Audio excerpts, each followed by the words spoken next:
Julia Kern. I'm going to do a very fast recap here.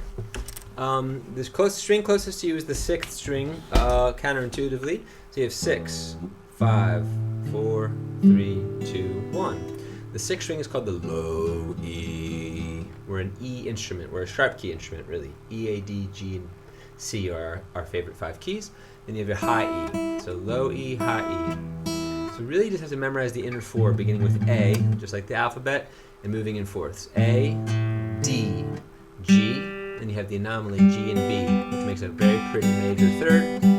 Everything else is a perfect fourth, not nearly as pretty when played open. Excuse me, the dentures in my way.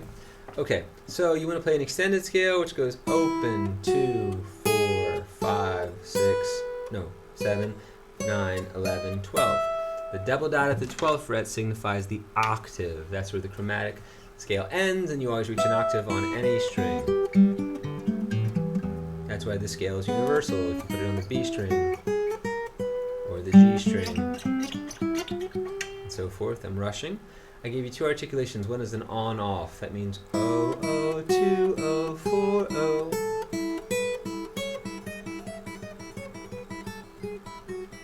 Do that on any of the 6. Then I gave you an MI, middle index. Keep your thumb resting on 6. And then get a nice legato scale on the first string.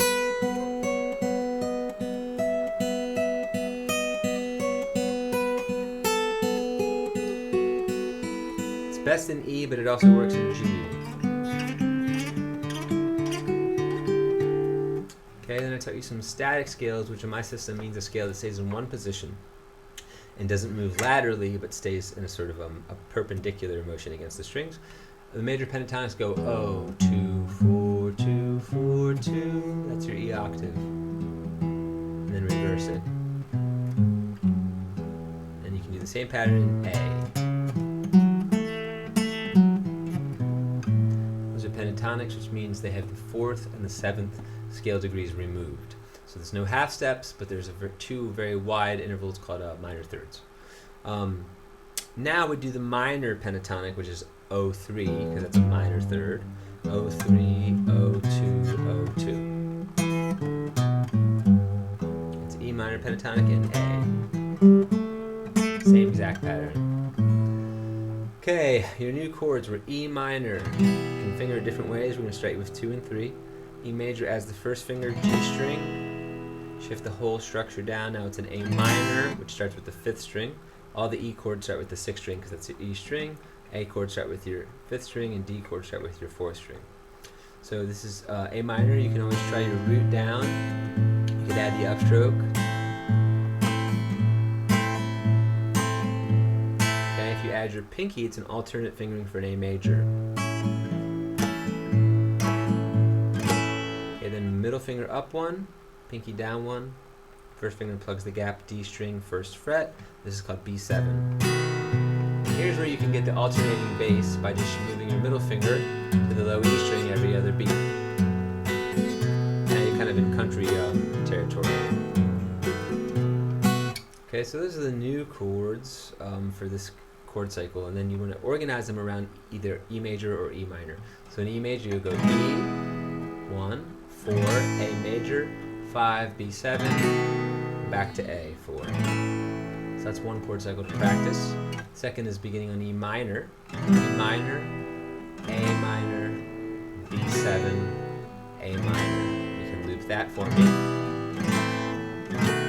Very sad E minor sound.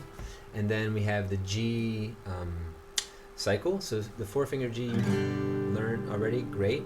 We added C add 9 to that. Just shift these down to 5-string chord. Kind of a very pop song G, C major. And then leave the ring finger in place. That's called a common tone. Segue to D, leave it in place again, and segue back to C add 9. And you have your 3rd chord cycle. And this is what the rainbow song uses. No, Bluebird. If you were a bluebird or something. That's capo 1.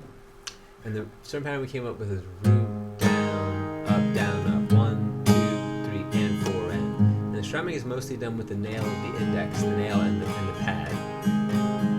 It's always nice to just play a stream of 8th notes like this, and then you can add the root back in.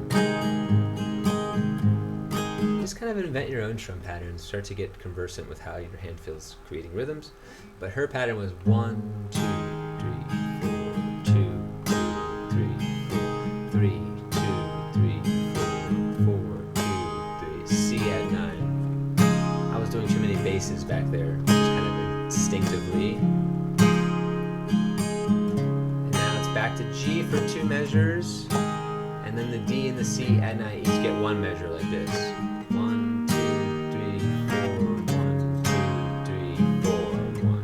And then the G goes forever. So we've just touched upon the first verse, but knowing you and how good your ear is, you could probably graft that onto the rest of the tune. So far we haven't encountered any minor chords, it's just been those 3. So you might be able to get through the whole tune with those, I don't know. So the part to really hone in on the practice is going a D to C at 9, and then back to G. So you can just create a little practice loop out of that, and that would be very useful.